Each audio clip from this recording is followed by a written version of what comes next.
first topic of the evening, and of what I put on the title of the stream was buying or selling some watches, right? Building up watch equity, selling it to buy another piece. Now, you know, I was building watch equity over the last couple of years without even, I guess, realizing it. I mean, I was just in my mind collecting watches. I had to start from somewhere, right?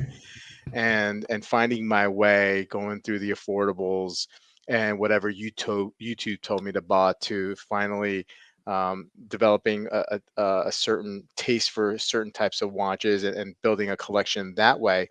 And then fast forward when the Submariner, which was a watch I've been chasing for a really long time, became available, and becoming available when it did, sort of unexpected. I really had to do some shifting around. I didn't want to spend too much money out of pocket. Fortunately, I had built some watch equity. So meaning, and this is not a new concept, and actually the first time I ever heard of it was from Random Rob. He would talk about it, and then I think he did a video of it in the last year or so. I had a bunch of watches that I really liked, thought that I would keep for a really, really long time. But then when push came to shove and I had to raise some cash, I was able to sell some of these watches, and some of them were, rather affordable. Some of them were mid-luxury. Fortunately, the ones in the mid-luxury, I didn't really lose too much money on. I mean, I lost money. There maybe one or two I broke even. A couple I lost a couple $100, which I just tacked it on as a rental fee. If look at it that way. I enjoyed them, and it was worth the couple $100 that I lost, because that was fine. You had a watch experience. I had a watch experience, right? And so, like, I was able to sell 4 or 5 of those, and that helped me pay for the Submariner.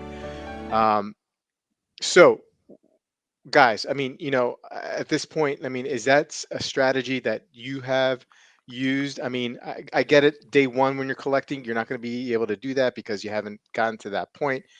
Or is it something that when you buy a watch, I mean, you keep what you have in your collection. You're not much of a seller, and you just forgot the cash to do it. Chaz, you've got some pieces recently. Have you been selling, or is that not really your strategy? I did. I probably, this time last year I had probably 10 watches more total in my collection than I have now, as far as numbers. I probably, like most of you guys, most of the friends we know, probably overdid it during the first part of the, dealing with the coof. We got locked in. We had to deal with the pestilence, and so I probably went overboard and got too many watches. But I was pretty new in the hobby, so I was just, if a watch looked pretty, if it hit my eye, I just got it. If I could afford it, and before long, you end up with a lot of watches that don't really have any direction or plan. But the good part about all that, I found out what I didn't like. I found out what watches appealed to me. So I did have, the good part about that was I had some good watch equity. And part of what helps with that is I try to buy a lot of those kind of watches on the secondary market, so that, because I think where you buying watches is where you get, that's where you get your value. So if a watch is not, if it's something I'm not sure I want long term, I usually try to wait and get it, on the secondary market. That way, when you do have to, if you do move on from it, you don't lose your shirt, and I'm not in this to flip to make money. I don't enjoy selling watches enough to do that. So, but I think that watch equity is a good thing. That's kind of the way I look at it. I've got a certain amount of money I'm going to put toward a hobby, and that's it. But by, by cashing in part of that to get something you really want, you don't have to set out more, cash. So Yeah. I've used the watch equity to get a couple of nice watches this year. So Yeah, Colin, what say you? I mean, I think this is something that you've. Oh I yeah. mean, I don't want to put words in your mouth, but something that you've also done, right? Well, I mean, especially in what resonated with what Chaz said there, you make your money or you build your equity when you buy a watch well. So that's when you Hmm. you make your money. I went through a streak where I was buying a lot of secondhand watches, but I was being very particular in what I would pay for them. Like, and I got some really good deals, and they were watches that I wanted. Like I wasn't buying them. Well, they're the odd one I bought because they were good deals, but um, watches I wanted. I got to wear them for a while, but just like Chaz says, you've only got, well, you have two wrists, but one wrist that you usually put a watch on, and you find out which ones really get the wrist time and what you really like, and you get to experience it, and that's part of the fun of the hobby, Yeah, right? yeah. And and then at a certain point, before you realize it, you're like, man, I've spent, you know, I've got $6,000 worth of watches in these three, and I really want this $6,000 watch. Hmm. And you do a 3 for 1 or a 2 for 1, or heck, I've even seen people do more than that. So, well, Bobby, you did like a 5 for 1, Yeah, and at least five. I mean, I may have done yeah. a couple more affordables in there, but yeah. hmm So, yeah, I mean, I definitely did it in the past, just to kind of learn my tastes and learn what I like and experience, collect some watch experiences, Yeah. really. And yeah, uh, no regrets, man. Ahmed, tell us about your watch experiences.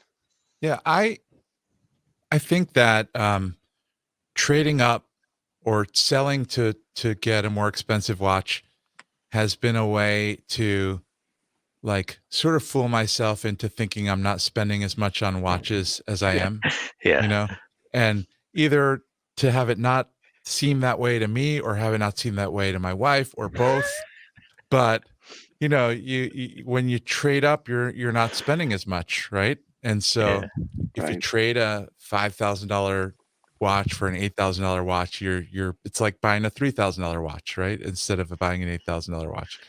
Um, Yeah. so it's been helpful, if you want to call it that, in terms of um, moving up to more expensive watches without feeling irresponsible over time. And but when I look back, so a few years ago, I had a lot of like $1,000 to $1,500 watches, like Stoa, Zinn, Oris, Longines, hmm Tissot, Hmm. and even though I tried to buy them well, like I bought on Joma Shop, for example, a lot, where you're not paying, you're getting a pretty healthy discount on a lot of the brands I just mentioned. Um, I still lost a pretty good amount of money on average. So now as I look back and I have some more expensive watches, like I know that using watch equity the way I used it resulted in a pretty significant loss of money, right? So hmm if I were to, for example, take my Moser, my Breguet and try to get a more expensive Breguet as an example, right? Do I it. know that I'm not getting money for money there, right? There's some losses I would incur to get hmm a different watch, and my stomach for those losses is I don't have the stomach for it too much But anymore. but Yeah. couldn't you approach those losses as a cost of enjoyment? Yeah, yeah, you can, but it's sort of like but it really makes me think, do I want that one more or am I itchy for something new and I Mm, don't want to budget more money for it, right? And as I've settled in with my tastes and realized that what I have are things that I like a lot, hmm um, the factors for keeping what I've got have grown and using them as equity. I just have less incentive to do that. For one thing, I've reached a price point where I don't want to level up. Like I mm, really don't want to end up yeah. with half as many watches that are twice as expensive as what I already have. Um, so that's That's a big factor too. Yeah, I mean, and that's a great point because I think in my collection, like although it's small now, like I don't want to level up either, that much. I mean, I have a couple of pieces that I know that are going to stay. All those four pieces, right? The Kadoki, the Rolex, the Girard Perregaux that my first luxury watch, the Panerai. That's what I have in my core collection right now. My not counting shocks. Those I don't want to level up from those watches. You know what I mean? I am so happy with that. Now, the downside of that is that I've gotten rid of all my watch equity, right?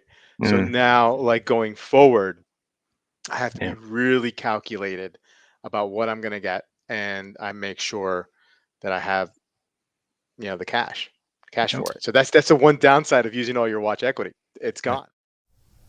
If my channel is new to you and you enjoyed this video, please like and subscribe and click that bell icon to get updates when I upload new videos. I love making these videos and I hope you like them too. And also, if you want to support the channel, please buy me a cup of coffee. The link is in the description. Take care and I'll see you in the next video.